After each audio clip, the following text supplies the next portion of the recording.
ummaa galatoomii ummaa yaatanna to'attu galama bariisaa osoo rafuu feetu hirriba kee owwaa dhistee jalaa kaatu alarmi naaf taatee ana dammeessitu ana kaaftee ammas tanna qulqulleessitu qoonqoona nyaachistee harka koona qabdee madarasaa nageessitu tayyaroon galullee deebitee na fuutu qur'aanna hoobaaftee jettee na gaafattu yoonin anin baasiin ummaan qaldiin beeytu hangan ani baasuu tapha nattin dhistu tapha qofaa miti nyaatas nattin dhistu osoon gaafas sarraa ummaadhaan tiifamuu san harkachuu baadhee asittiin argamu silaa har'aan tana anin eebbifamu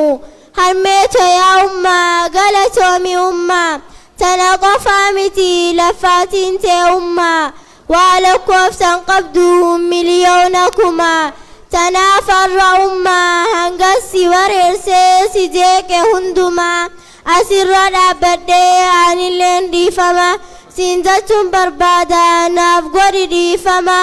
ummaan teenya hunduu hedduu galatooma ummaan teenya hunduu hedduu galatooma.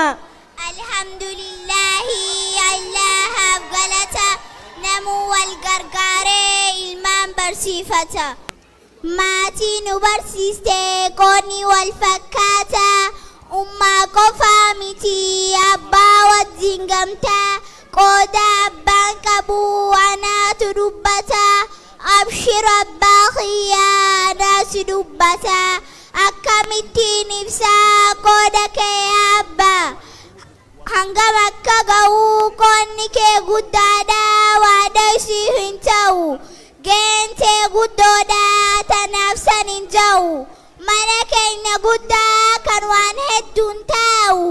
tajaajila wajjii waan seenuufi ba'u taligaawwan maatii ittiin gabbabba'u kan ulfaatinni isaa hanga gaaraa ga'u abbaa kiyya sihii kan utubaa ta'ee baadhatee nuun taa'u yoo utubaan jigee manni keenya guddaan akkam akka ta'u ni beeka namayyuun himullee hin ta'u kanaaf naaf hubadhaa waaniin ani ja'u waan tokko danda'u tokkos hin danda'u akkasuma wajjin garuummoo haa ta'u dhiifama naa godhaa kijibuun hin ta'u bakka barnootatti abbaanummaan ga'u tana ustaazonni ragaa naaf haa ba'u tana ustaazonni ragaa naaf haa ba'u. Takbir! Takbir!